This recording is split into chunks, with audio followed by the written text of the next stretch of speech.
Assalamualaikum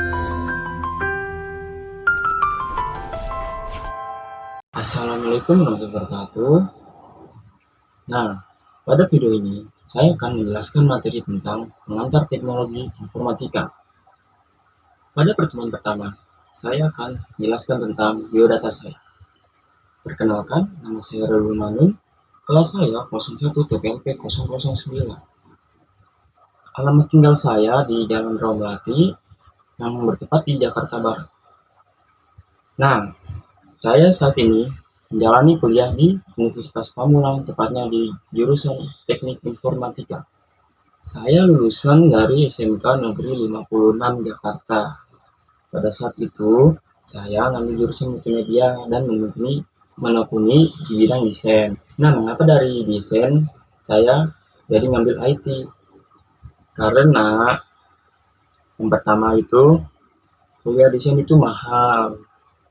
Nah, yang kedua itu karena saya melihat peluang IT itu sangat besar dan dicari di berbagai perusahaan.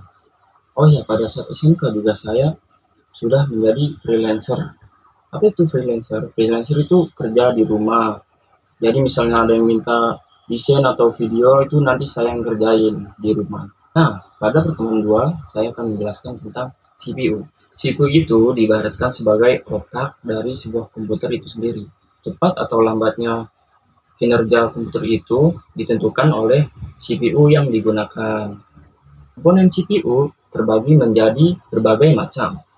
Nah, yang pertama yaitu unit control. Unit control itu adalah bagian dari prosesor yang mampu mengatur jalannya program.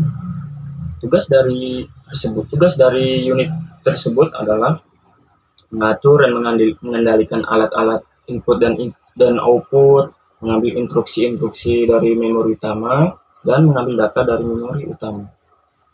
Yang kedua yaitu register. Register merupakan alat penyimpanan kecil yang mempunyai kecepatan akses yang cukup tinggi, yang digunakan untuk menyimpan data atau instruksi yang sedang diproses. Memori ini bersifat sementara. Nah, yang ketiga itu ada ALU atau Arithmetic Logic Unit.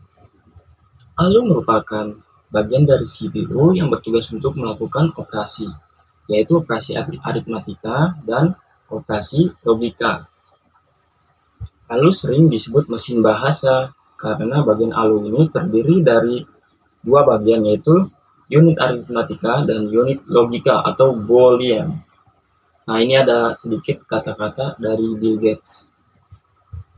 Pada pertemuan ketiga, kali ini saya akan menjelaskan tentang perkembangan teknologi informasi. Perkembangan teknologi saat ini menurut saya sangatlah bagus. Karena di masa ini sangat penting dengan seiring perkembangan IT. Banyak manusia yang melakukan pekerjaan dengan menggunakan komputer maupun menggunakan handphone untuk berkomunikasi. Namun, hal tersebut juga diimbangi dengan kesadaran menggunakan IT untuk kepentingan yang positif. Apalagi dengan adanya wabah COVID-19 ini, kita bisa menggunakan manfaat dari teknologi ini. Dan kita bisa menggunakan dari berbagai situs seperti Google Meet, Zoom, Classroom, dan lain-lain. Dengan adanya teknologi ini, kita masih bisa belajar secara online. Nah, apa sih yang ingin saya buat jika saya membuat teknologi? Jika saya membuat teknologi, saya akan membangun sebuah platform yang isinya tentang booking online lapangan. Banyak teman saya yang mengeluh jika dia ingin membooking lapangan, dia harus datang ke tempat tersebut.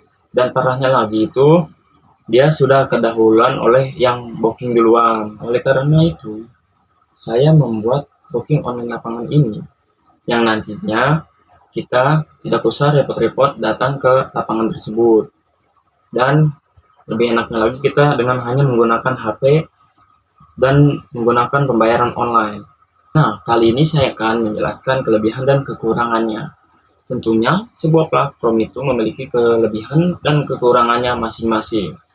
Kelebihan dari platform yang saya buat yaitu memudahkan pemesanan. Pengguna bisa melakukan booking hanya di rumah saja. Lalu, yang terakhir yaitu mendapatkan fitur koin. Apa sih fitur koin itu? Fitur koin itu bisa kita dapatkan hanya dengan memesan atau membooking di platform saya saja ya, misal. Dan setelah memesan itu kita akan mendapat koin. Nah, nantinya koin itu akan bisa digunakan untuk melakukan pembayaran. Kurangannya yaitu ada biaya tambahannya untuk pemesanannya. Nah, yang kedua itu membutuhkan koneksi internet. Kritik saya tentang teknologi saat ini, masih banyak yang menyalahgunakan teknologi saat ini, seperti menyebarkan berita hoax, kejahatan, hacker, penipuan, dan masih banyak yang lainnya. Harapan saya untuk kedepannya tentang teknologi, semoga kedepannya teknologi dapat berkembang pesat, tidak disalahgunakan, dan banyak orang yang membangun sebuah startup di Indonesia ini supaya meningkatkan kemajuan dan teknologi untuk kedepannya. Pada pertemuan 4 kali ini, saya akan menjelaskan tentang dampak teknologi terhadap sekeliling kita. Semakin berkembangnya zaman, semakin berkembangnya pula teknologi yang bermunculan. Tidak heran mengapa banyak teknologi canggih yang bermunculan saat ini. Teknologi sering disebut dengan internet. Internet merupakan sebuah informasi dan komunikasi. Tujuan teknologi dibuat yaitu mempermudah manusia, baik saat sedang bekerja, berkomunikasi, bahkan untuk mengatasi berbagai masalah dan persoalan yang ada di masyarakat. Teknologi sangat bermanfaat bagi kehidupan manusia. Tidak jarang, teknologi pun memberikan dampak negatif khususnya terhadap kehidupan sosialisasi di masyarakat. Dampak negatif dari teknologi adalah penipuan, meningkatnya jumlah pengangguran, kurangnya orang-orang bersosialisasi karena fokusnya terhadap teknologi. Yang keempat yaitu penggunaan gadget yang berlebihan dan akhirnya merusak perkembangan anak-anak. Pada pertemuan kelima, saya akan menjelaskan sedikit tentang penelitian di dalam dunia teknologi, yaitu Web 4.0, yaitu teknologi web masa depan. Nah, apa sih Web 4.0 itu? Web 4.0 itu adalah private secretary dalam bentuk organisme buatan. Sebuah alat di mana aplikasi merekam rutinitas yang kita lakukan, yang seluruh rutinitas tersebut bisa diketahui oleh aplikasi komputer atau program tools device yang kita miliki yang dijalankan secara online. Web 4.0 juga bisa digunakan untuk membantu dalam pencarian informasi, penyimpanan histori pencarian, ataupun mempertemukan orang-orang yang mencari informasi yang sama. Nah, di dalam Web 4.0 terdapat agen AI. Apa sih itu AI ini? AI adalah Artificial Intelligence. Hubungan simbiosis meluas lebih jauh dengan bertindak sebagai agen atas nama pengguna. Dengan menggunakan pengenalan wajah, agen elektronik akan mengenali pengguna melalui suara mereka melalui perangkat yang terhubung ke internet. Sistem belajar mandiri mengenal Anda lebih baik dan cepat tahu apa yang Anda maksud. Itu saja video dari saya. Semoga bisa bermanfaat bagi kalian semua. Jangan lupa like, comment, dan subscribe. Dan jangan lupa share juga ya. Oke? 僕たちはきっといつか遠く離れた太陽にすら手が届いて夜明けの予定